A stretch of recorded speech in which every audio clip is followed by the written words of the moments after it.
Chers amis de l'histoire, bonjour. J'aimerais aujourd'hui vous parler dans ce salon digne des petits appartements de Versailles de la célèbre affaire du collier de la reine Marie-Antoinette, bien sûr. Je voudrais vous en parler, mais sous un angle original, l'angle des diamants. Car voilà 640 diamants auxquels personne n'a jamais songé à venir demander leur avis. Ce sont pourtant les premiers protagonistes de cette histoire. Songez, ce sont eux que l'on assemble pour les proposer à la comtesse du Barry, la maîtresse de Louis XV. Hélas, le roi meurt et la du Barry est répudiée. Désespérés, les joailliers vont proposer toujours les diamants à Marie-Antoinette et elle meurt d'envie de les acheter. Seulement voilà, 1 600 000 livres, c'est énorme et on l'a dit déjà, si dépensière.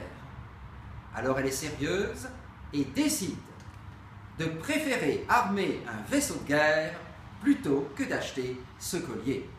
Et ce sont toujours ces diamants que la comtesse de la Motte, une intrigante de la cour de Versailles, va voir et vouloir posséder à tout prix. Et pour cela, elle ne recule devant rien.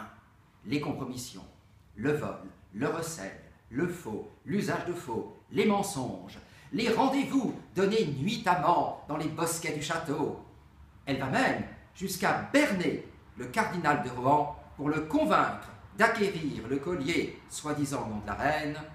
Et surtout, elle va signer de la signature de Marie-Antoinette au bas de lettres pour convaincre le cardinal de faire l'acquisition des bijoux. Alors, ces diamants, mais à quoi ressemblaient-ils pour que tout le monde se batte pour les avoir? Eh bien, le collier de Marie-Antoinette, à peu de choses près, il ressemblait à cela. Ce sont les diamants du malheur. La reine en est la première victime, le cardinal en est la seconde, et la comtesse de la Motte en est la troisième, puisqu'elle est fouettée et marquée au fer rouge du V des voleurs. Et les héritiers du cardinal paieront jusqu'en 1860 les traites aux héritiers des joailliers pour solder l'acquisition des diamants. Alors ces diamants, que sont-ils devenus? Ils ont été démontés et vendus en Angleterre, mais ils auront sonné le glas de la monarchie française.